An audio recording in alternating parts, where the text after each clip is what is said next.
아멘. 오늘 우리가 함께 나눌 하나님의 말씀은 마가복음 4장 35절부터 41절까지 기록되어 있는 본문의 말씀입니다. 이 본문의 말씀은 마태복음이나 누가복음에도 기록되어 있는 본문의 말씀이기도 하고, 또 우리에게 익히 잘 알려져 있는 본문의 말씀 가운데 하나에 해당되는 본문의 말씀이라고도 할 수가 있습니다. 최근에 코로나와 관련된 일련의 상황들은 가히 오늘 본문 말씀에 등장하는 폭풍이라고 하는 이러한 표현을 해도 무방할 정도로 이 대한민국 전체는 물론이고 교회들에도 많은 영향을 미치는 가운데 있습니다. 오늘 이 본문의 말씀을 통해서 지금의 이와 같은 시기 가운데에 삶의 여러 힘든 순간들 가운데에 성도가 가져야 될 마음가짐, 바른 신앙의 모습은 무엇인지를 함께 상고해보고, 이러한 위기의 시간들이 우리 개인의 신앙에 오히려 유익이 되는 시간들이 되고, 더 나아가서 한국교회의 신앙이 굳건해지는 그러한 계기가 되기를 바라겠습니다. 오늘 본문의 말씀 가운데 기록된 이 사건은 35절에 기록된 말씀에서와 같이 예수님께서 배 위에서 많은 이들에게 여러 가지 가르침들을 전하신 그날 저녁에 있었던 일입니다. 예수님께서는 이미 하루 온종일 자신에게 나온 무리들을 향해서 배 위에서 여러 가지 가르침들을 설파하셨음에도 불구하고 시간을 지체하지 않으시고 거라사 지역에 거하고 있는 여러 이방인들에게도 복음을 전하시기 위해서 그곳에 머무시는 그대로 다시금 또한 뱃길에 오르셨다라는 것을 기록된 말씀을 통해 확인할 수가 있습니다. 그리고 그 여정 가운데는 제자들뿐만이 아니라 당시에 예수님에게 그러한 여러 가지 말씀을 듣고 예수님을 따르기로 결단한 많은 무리들이 또한 여러 다른 배들을 타고 예수님을 따랐음을 본문의 내용들을 통해서 확인할 수가 있습니다. 그런데 예수님과 제자들이 탄 배와 예수님과 함께하기 위해 예수님을 따르던 자들이 탄 배들이 거라사 지역으로 건너가기 위해서 그런 뱃길을 떠나게 되었을 때에 그 갈릴리 호수를 지나갈 그 순간 가운데 큰 광풍이 찾아왔다라고 본문 말씀은 기록을 하고 있습니다. 그리고 그 풍랑의 세기는 37절 말씀에서처럼 물결이 배 안에 넘쳐 들어와서 배를 가득하게 채우게 될 정도로 심하였음을 확인할 수가 있습니다. 예전에도 한번 말씀을 드린 적이 있었던 것 같은데, 갈릴리 호수는 일반적으로 해수면보다 약 200m 정도가 낮은 곳에 위치한 호수였습니다. 그래서 일반적으로 우리가 딛고 살아가는 땅보다도 훨씬 아래쪽에 거하고 있다는 것이죠. 그리고 갈릴리 호수를 둘러싸고 있는 지형들은 산으로 구성이 되어 있었어요. 그래서 그와 같이 고도차가 심하고 산들로 둘러싸여져 있었기 때문에 때때로 광풍이 불고 그로 인하여서 갈릴리 호수에는 여러 가지 풍랑이 일게 되는 경우들이 많이 있었습니다. 그런데 우리가 잘 아는 것처럼 예수님의 제자들 가운데 상당수는 어부였다라는 사실을 우리가 잘 알고 있습니다. 그렇게 그들은 갈릴리 호수에 대해서도 잘 알고 있었던 사람들이었고 나름 배를 타는 일에 대해서 능숙한 사람들이었다라는 것을 우리가 충분히 짐작할 수 있을 것입니다. 그렇게 그들에게 있어서 갈릴리 호수의 풍랑이라는 것은 사실 너무나도 유별나게 대단한 것처럼 보여지고 여겨지는 사건은 아니었을 것이다라고 생각을 합니다. 그런데 그와 같이 갈릴리 호수의 풍랑에 대해서 비교적 익숙했던 그런 어부들이었던 제자들조차도 당황하고 죽게 되었다라고 절망할 정도의 그러한 반응들을 나타내 보이는 것을 미루어 봤을 때 이 풍랑이 얼마나 거센 풍랑이었는지는 우리가 이러한 내용들을 통해 충분히 짐작할 수 있을 것입니다. 그런데 그와 같이 큰 풍랑이 일어서 배 안에 물이 가득하게 된 그 상황이 되었음에도 제자들이 생각했을 때 분명 배가 침몰할 지경이다. 이와 같이 조금만 우리가 더 이렇게 노를 저어 가다 보면 분명히 배가 침몰하고 말 것이다라고 생각될 그 지경이 되었음에도 불구하고 예수님께서는 고물에서 베개까지 베고 주무시고 계셨다라고 본문 말씀이 기록을 하고 있습니다. 고물이라고 번역되어 있는 표현은 선미에 해당되는 의미의 표현입니다. 그리고 선미는 배 뒤쪽에서 예수님께서 잠을 주무시고 계셨다라는 것을 의미하는 표현인 것입니다. 일반적으로 선미는 배를 조종하는 사람 혹은 배의 어떤 방향을 지시하는 사람들이 위치하는 자리라고 할 수가 있어요. 왜냐하면 그 뒤쪽에서 뱃머리가 어느 쪽을 향하고 있는지를 분별할 수 있어야지만 배에 나아가야 될 방향들을 지시할 수 있기 때문에 그렇습니다. 그래서 일반적으로 선장들은 그 선장들이 머무는 장소는 배의 뒤편에 있기 마련입니다. 그리고 또한 배의 뒤쪽이라는 이 장소는 풍랑이 일 때에 가장 극심하게 요동치는 부분이라고도 할 수가 있습니다. 그래서 우리가 일반적으로 놀이기구 가운데 바이킹이라는 놀이기구를 탈 때에도 가장 뒤편에 타는 이유는 더 많이 그 체험들을 어떤 그 느낌들을 느끼고 싶기 위해서 가장 뒤편에 자리하고 있는 것입니다. 예수님께서는 이와 같이 풍랑 가운데 가장 요동이 심한 선 위에 계셨음에도 불구하고 주무시고 계셨다라고 하는 그 표현은 여러 가지 몇 가지 의미들을 담고 있다라고 할 수가 있습니다. 첫째로는 예수님의 하나님에 대한 신뢰의 정도를 나타내 보여주는 의미라고 할 수가 있는 것이고, 또 하나는 극심한 풍랑 중에서도 배 안에서의 예수님의 자리는 그 배를 책임지는 가장 중요한 자리에 위치하고 있었다라는 사실을 이러한 표현들을 통해서 나타내 보여주고 있는 것입니다.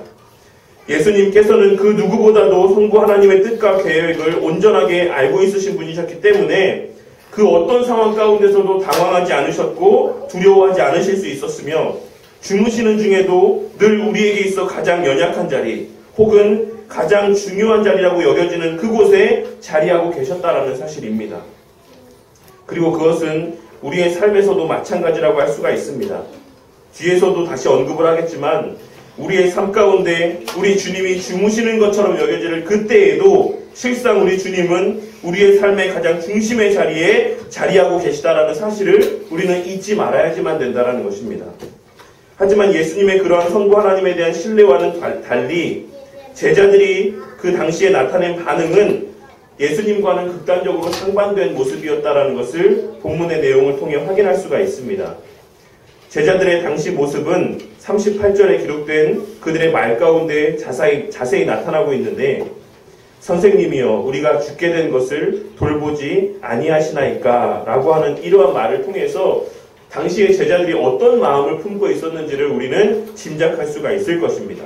이 예수님께 건넨 이 말에 담겨있는 뉘앙스는 원망의 의미도 담겨져 있었고 또한 분냄의 의미도 담겨져 있었어요.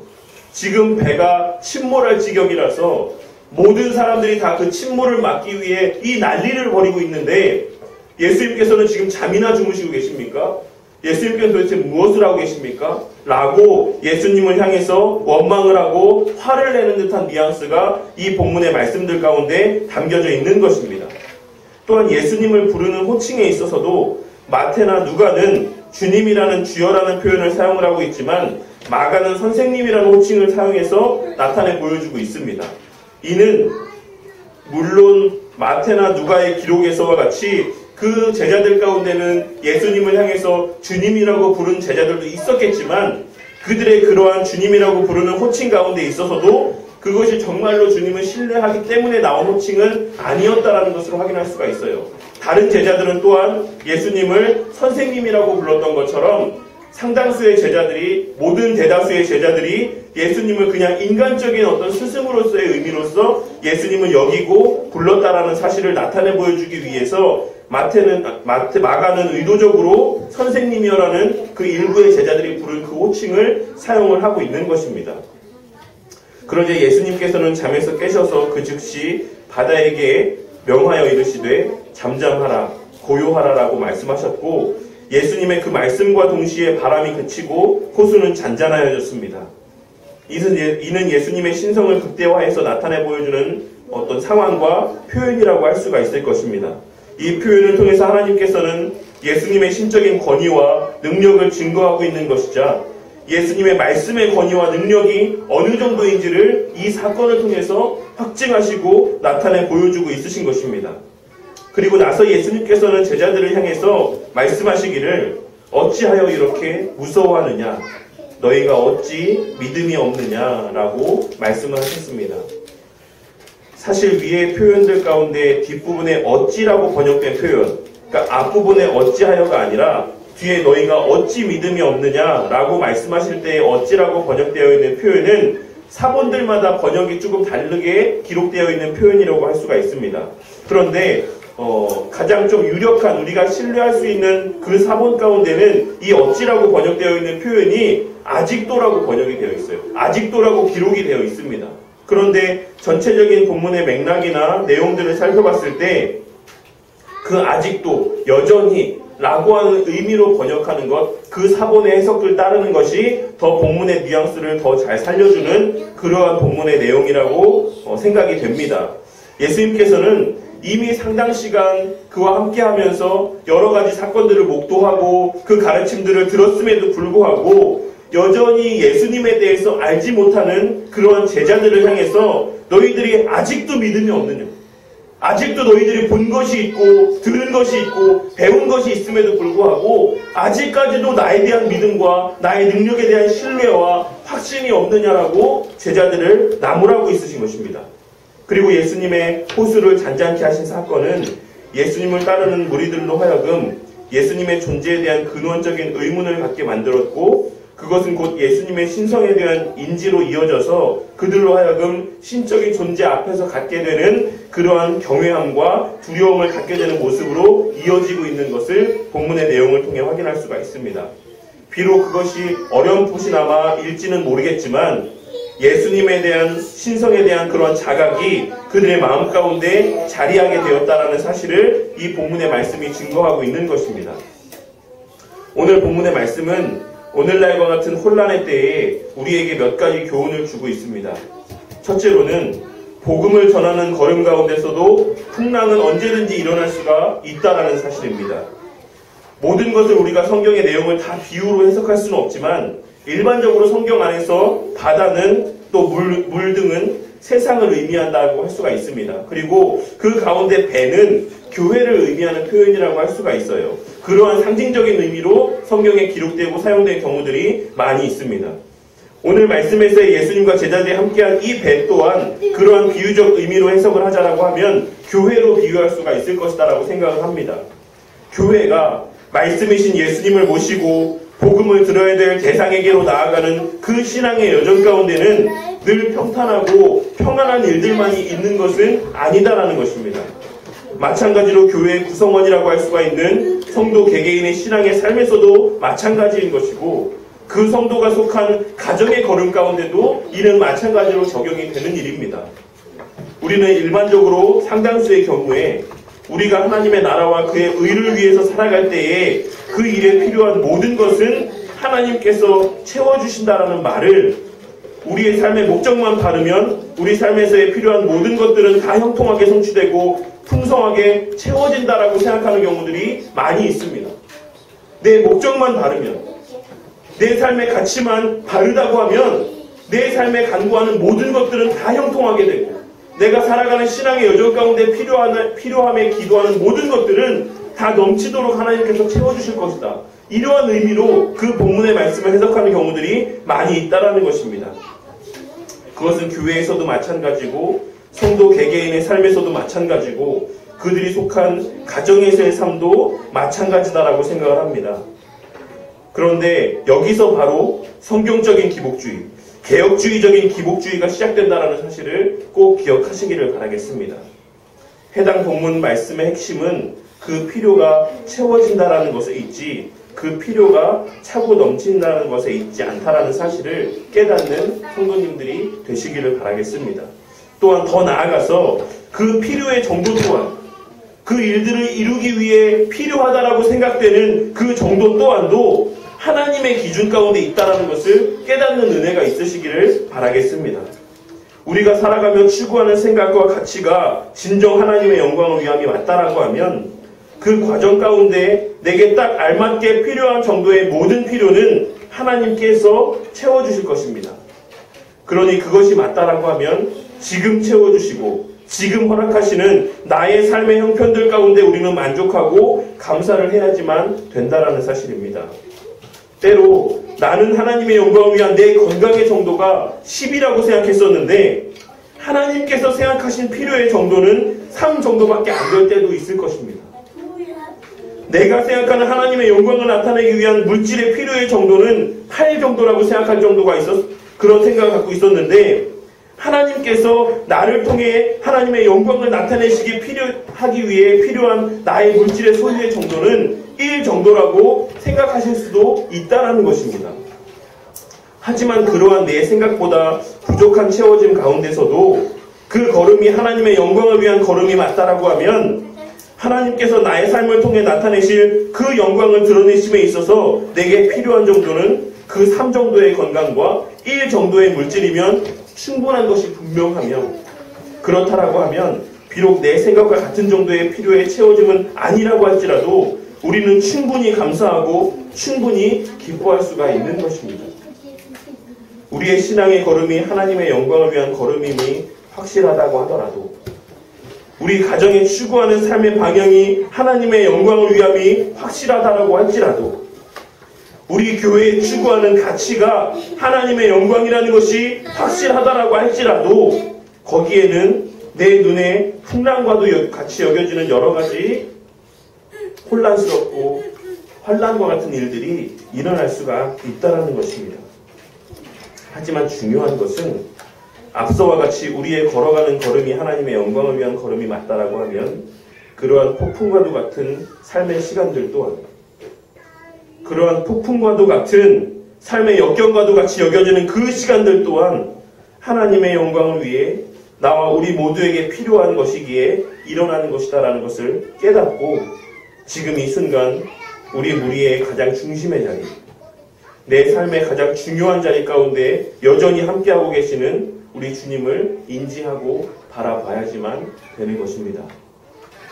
이러한 마음들을 갖고, 이러한 내게 생각될 때에, 내게 여겨질 때에, 혼란과도 같이 여겨질 때라고 할지라도 그 시기가 하나님의 영광을 위해서 우리에게는 꼭 필요하고 가장 합당한 시기라는 것을 깨닫고, 이 시기를 감사함 가운데 잘 통과하게 되시는 은혜가 우리 성도님들께 있으시기를 바라겠습니다.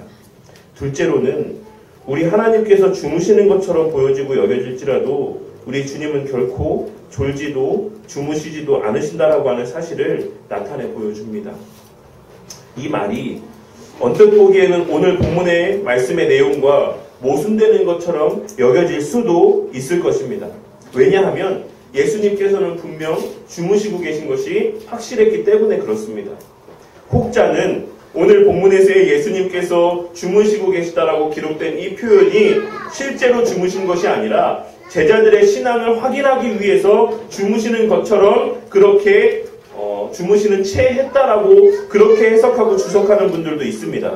하지만 칼빈을 비롯한 대다수의 학자들은 예수님께서 분명 주무셨다라고 그렇게 해석을 하고 그러한 사실에 동의를 합니다.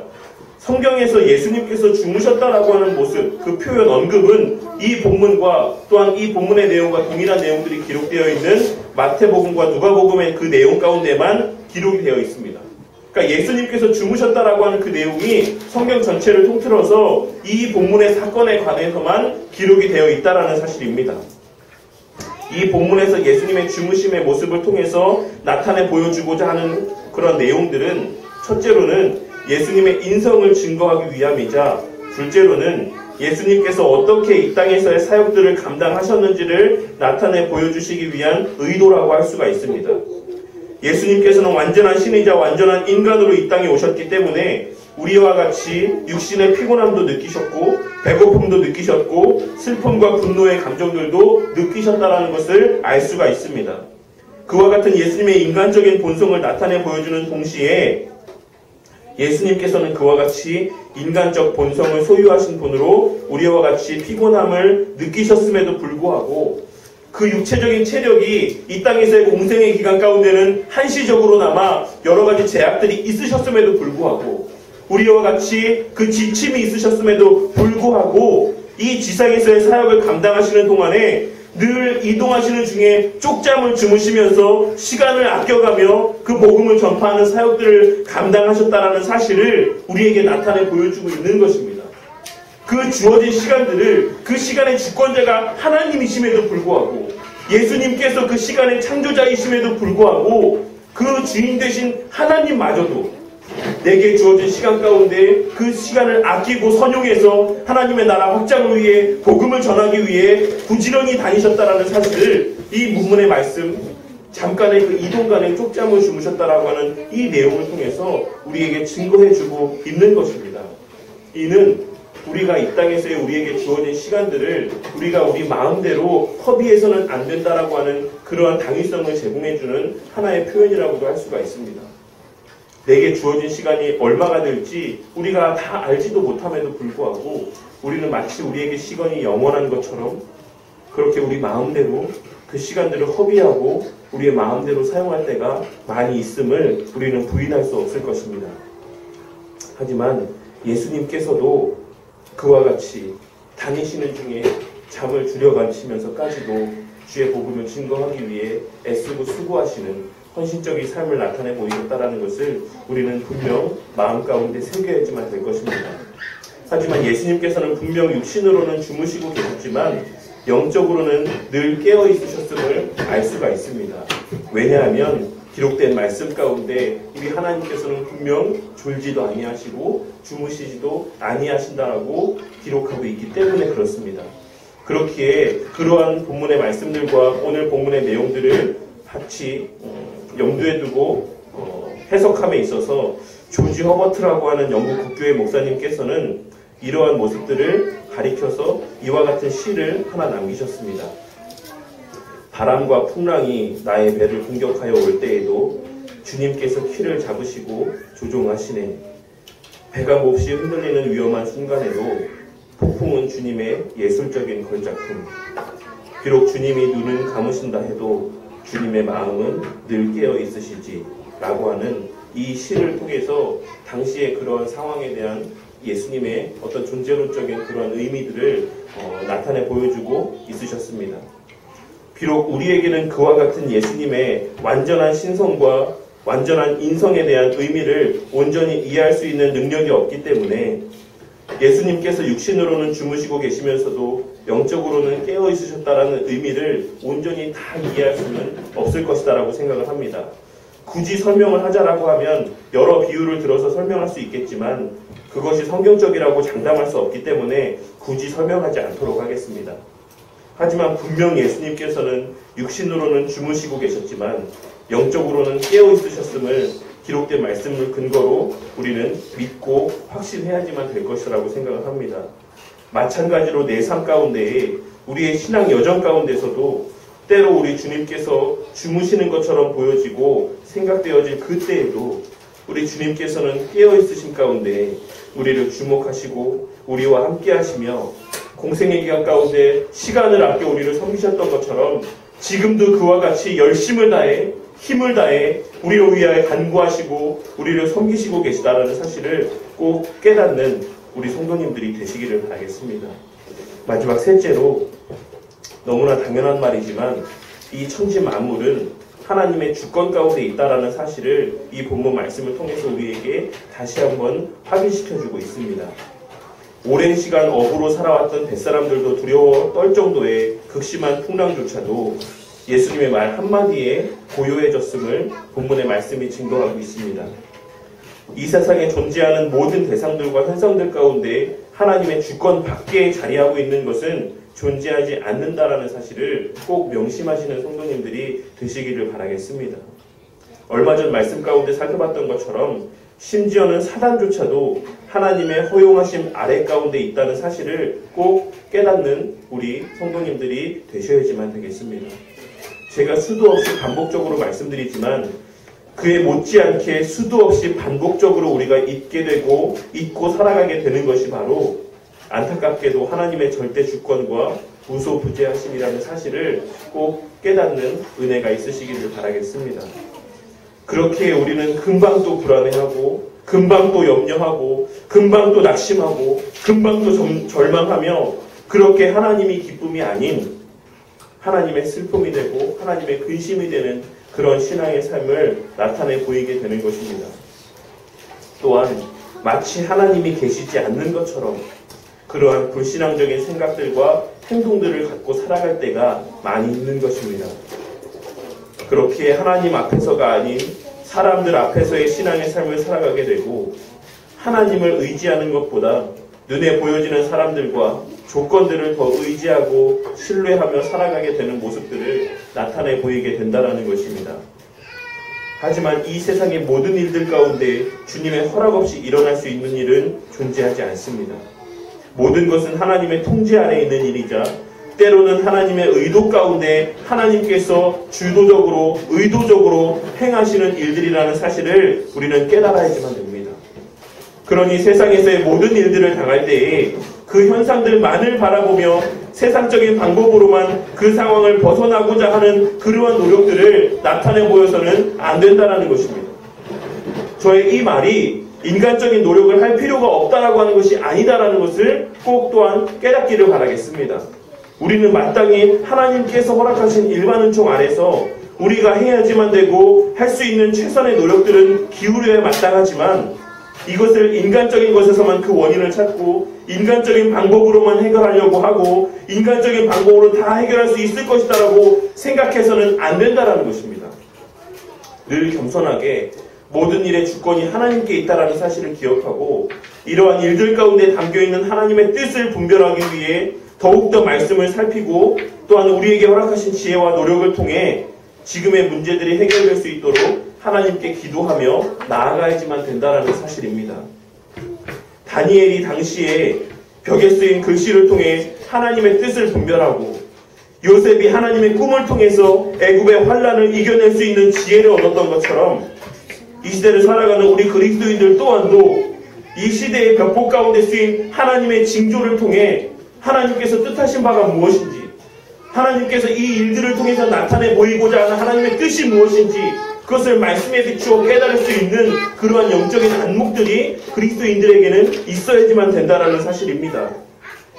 그리하여서 삶의 모든 순간과 사건들을 통해 나타내기를 원하시는 하나님의 영광을 온전히 드러내는 그러한 수단들이 되는 우리가 마땅히 되어야지만 된다는 사실입니다. 오늘날 이 코로나라고 하는 이 질병의 문제를 보면서 어떤 목사님들은 중국 정부가 중국 교회를 핍박해서 하나님이 내린 징계다. 어떤 목사님들은 한국 교회의 경종을 울리시기 위해 내리시는 징계다. 또 어떤 목사님들은 신천지를 멸하게 하시기 위한 징계다. 라고 저마다의 생각들을 내어놓고 있으십니다. 하지만 우리가 하나님의 뜻을 어떻게 다 알 수가 있겠습니까? 우리가 이것이 하나님의 뜻이다라고 확신하며 주장하는 것만큼 하나님 앞에 합당치 못한 신앙의 모습은 없다라는 사실을 꼭 깨달으시기를 바라겠습니다. 언제나 우리는 우리의 생각대로 우리 편에서 옳다 여겨지는 대로 우리 편에서 성경적이라고 생각되어지는 대로 살아가지만 그러한 부족한 우리의 생각과 말과 행동들을 사용하셔서 하나님의 영광을 나타내시는 것은 하나님 자신이라는 사실을 우리는 꼭 마음 가운데 새겨야지만 되는 것입니다. 우리는 언제나 모든 것을 합력하여 선을 이루게 하시는 하나님을 신뢰하며 살아가되 혹여 내 부족한 말과 행동으로 하나님의 영광을 가리우지는 않을까 염려하며 두려움과 떨림 가운데 살아가야지만 되는 존재들인 것이지 이것이 하나님의 뜻이다. 이것이 하나님께서 원하시는 것이다. 라고 자신 있게 외치며 마치 자신이 하나님의 뜻을 다 아는 것처럼 마치 자신이 하는 일들이 곧 하나님의 뜻인 것처럼 하나님의 자리 가운데에 미련하고 교만하게 살아가서는 안 된다는 것입니다. 물론 자금의 이 코로나의 사태가 오늘날 우리의 부족한 신앙을 돌이키고 세우게 하시기 위한 하나님의 징계의 한 방편일 수도 있을 것이다라고 생각을 합니다. 하지만 이것이 징계냐 아니냐라고 하는 그 사실보다 우리가 더욱더 주목해야지만 되는 사실은 이러한 상황 가운데서 우리의 마음의 중심이 어디를 향하고 있느냐 하는 것입니다. 우리가 그리스도인이라고 한다면 우리 교회가 이 지상에서의 보편교회를 이루는 한 지교회라는 사실을 깨닫고 있는 성도라고 한다면 지금 내 한 가정이 병에 걸리지 않고 지금 내가 속한 교회가 아무 일이 없다고 안도하는 성도가 되어서는 안 될 것입니다. 오늘 하루 수많은 교회들이 예배를 드리지 못하고 각자의 가정에서 예배를 드리고 있습니다. 그 와중에 우리 교회는 비록 이 예배뿐이지만 이렇게 함께 모여서 예배를 드릴 수 있다는 사실에 감사하되 지금 이 순간 함께 모여 예배드리지 못하는 아픔 가운데 있는 성도들을 생각하며 이 질병의 문제가 속히 해결되기 위하여 하나님께 간절히 기도해야지만 되는 것입니다. 그리고 이 질병이 더 이상 확산되지 않도록 우리가 속한 자리에서 우리가 할 수 있는 최선의 열심들을 나타내 보여야지만 될 것입니다. 그리고 이 모든 시간들이 다 지나간 후에 오히려 참된 하나님의 성도님들의 신앙이 더욱더 굳건하게 다져지고 이 땅에서의 모든 하나님의 자녀들이 함께 모여 예배를 드리는 것의 소중함을 깨닫게 되며 하나님을 대적하고 교회를 기만하며 하나님의 나라의 확장에 방해가 되는 이단들의 폐해가 만천하에 낱낱이 드러나게 되는 역사가 있기를 위해 기도해야지만 되는 것입니다. 우리가 바른 신앙의 걸음을 걸어가는 중에도 우리의 삶 가운데는 풍랑이 찾아올 수 있습니다. 우리 주님과 함께 걸어가는 걸음임에도 불구하고 거친 풍랑이 일어날 수 있는 것입니다. 하지만 그러한 거친 풍랑 또한 우리의 신앙 여정 가운데 필요한 것이기에 하나님께서 허락하시는 것이며 그러한 풍랑 속에서도 우리 주님께서는 우리와 함께 하신다는 사실을 꼭 마음 가운데 깊이 새기시는 우리 성도님들이 되시기를 바라겠습니다. 그리고 주님의 때가 되었을 때에 그 거친 풍랑의 잠잠하게 하심을 통해 우리 하나님의 영광이 만천하에 밝히 드러나게 될 때가 반드시 속히 임하게 될 것임을 또한 확신하시는 성도님들이 되시기를 바라겠습니다. 그러니 이것이 누구에 대한 징계니 누구의 탓이니 하는 그런 말들에 현혹되어서 누구를 원망하고 미워하는 그런 그리스도인들의 합당치 못한 마음들을 품지 마시고 지나친 염려와 불안 가운데 거하지도 마시기를 바랍니다. 지금까지의 우리의 삶을 유지하여 주시고 그 종교개혁자들이 목회하던 그 시대 가운데 흑사병과 같은 그 엄청난 재앙을 통해서 유럽 인구의 4분의 1이 죽임을 당하였음에도 불구하고 오늘날에 이르기까지 참된 신앙이 유지되어지고 하나님의 백성들이 유지되어져 올 수 있도록 하나님께서 인도하셨음을 기억하면서 하나님 편으로부터의 우리를 향해 하시는 이 말씀, 너희들이 어찌하여 여전히 아직까지도 두려워하느냐.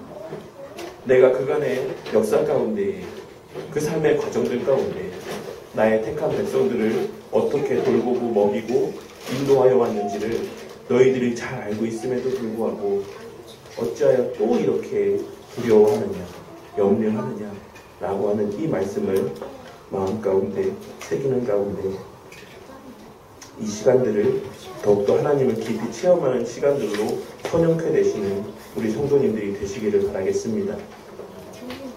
오늘의 말씀을 통해서 참된 교회 가운데서도 언제나 거친 풍랑이 일게 될 수 있다는 사실을 기억하며 이러한 풍랑의 시간들 속에서도 그 모든 것을 주관하고 계시는 우리 하나님을 더욱 믿고 신뢰하며 그 안에 온전히 거하게 되심으로 교회를 통해 증거하시고 성취하고자 하시는 영광을 드러내는 도구가 되시고 그 영광을 가장 가까운 지근거리에서 목도하게 되는 복된 자녀들이 되시는 우리 바른교회 성도님들이 되시기를 주님의 이름으로 간절히 축원합니다.